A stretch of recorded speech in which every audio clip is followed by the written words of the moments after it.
পাঁচটি জিনিস একসাথে হলে এলেম পূর্ণ হয়। এক নম্বর আল ইস্তিমা, মনোযোগ দিয়ে শোনা। দুই নম্বর আল ফাহমু, বুঝতে চেষ্টা করা, কি বললো আমি বুঝলাম কিনা। তিন নম্বর আল হিফজু, মুখস্থ করা। চার নম্বর আল আমালু, আমলে পরিণত করা। পাঁচ নম্বর আন নাশরু, অন্যের কাছে পৌঁছিয়ে দাও। মনোযোগ দিয়ে শোনা, বুঝতে চেষ্টা করা, মুখস্থ করা, আমলে পরিণত করা, অন্যের কাছে পৌঁছিয়ে দেওয়া। এই পাঁচটা একত্র হলে এলেম পূর্ণ হয়। অনেক তালেব এলেম ভাই আছে, তোমাদের জন্য বললাম। এই জন্য আমি এই বিষয়টা কঠোরভাবে বলতে চাই।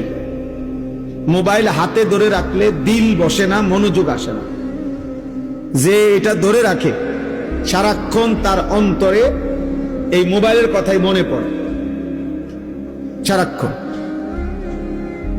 দিলের মধ্যে এটাই আসা দেওয়া করে। এই জন্য একবার আগায়, একবার ফিচ্ছায়, একবার ডাইন দিকে নেয়, বাম দিকে নেয়, ছোট করে, বড় করে, এ বিভিন্ন রকমের সদর বদর করে। হ্যাঁ, বাস্তব, এটা পরীক্ষিত কথা।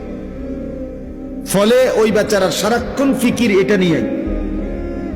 এখন কারো মোবাইলের মধ্যে যদি 1 লক্ষ ওয়াজ থাকে, সুন্দর করে ক্লিয়ার সাউন্ড, ক্লিয়ার আওয়াজ, ক্লিয়ার পুরা আওয়াজ, মনে করেন এমন 10,000 না 10 লাখ ওয়াজ আছে, তো তার কবর রাজা মাফ তো লাভ হলো কি? লাভ কি হলো?